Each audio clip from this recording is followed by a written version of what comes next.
প্রাক্তন বিচারপতি এবং তমলুকের বিজেপির প্রার্থী অভিজিৎ গঙ্গোপাধ্যায় যেভাবে মমতা বন্দ্যোপাধ্যায়ের তিনি মনে করছেন মৃত্যু ঘণ্টা বেজে গেছে, যে শব্দটি যেভাবে বলেছেন তার তীব্র নিন্দা করছি, তীব্র বিরোধিতা করছি।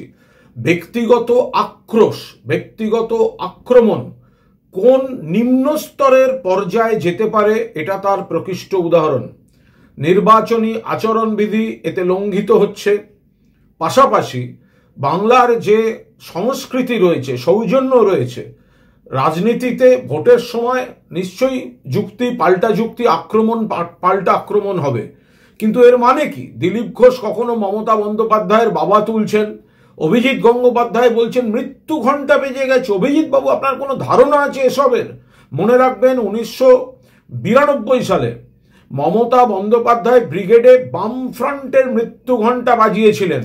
সমাবেশে বামফ্রন্ট সরকারের মৃত্যু ঘণ্টা একবারও কেউ বলেননি জ্যোতি বসুর মৃত্যু ঘণ্টা।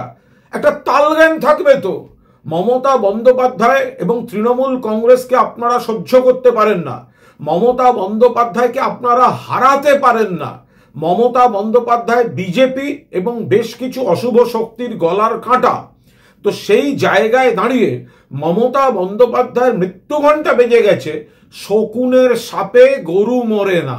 আর আপনাদের এর জন্য বাংলার মা বোনেরা, বাংলার মানুষ এবারের ভোটে আপনারা যেভাবে ব্যক্তিগতভাবে মমতা বন্দ্যোপাধ্যায়কে আক্রমণ শুরু করেছেন, কিভাবে জবাব দেয় বাংলার মানুষ শুধু দেখতে থাকুন। অভিজিৎ গঙ্গোপাধ্যায় এবং বিজেপির যারা এই কাজ করছেন তাদের বলছি।